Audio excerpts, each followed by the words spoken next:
Okay, I'll just show you how to stream audio or play music from your mobile through the audio system in this 2018 Seat Leon.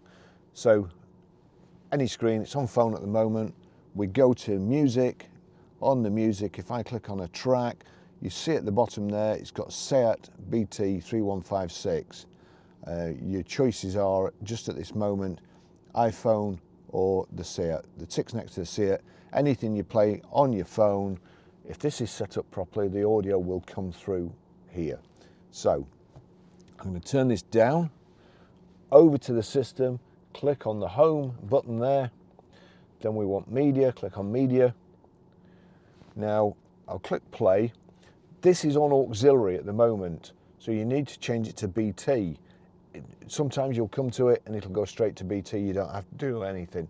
But this one, click source, select BT audio. That's it there. I'll click play again because it's knocked it off. And then if I turn this up, that's how you stream audio, play music.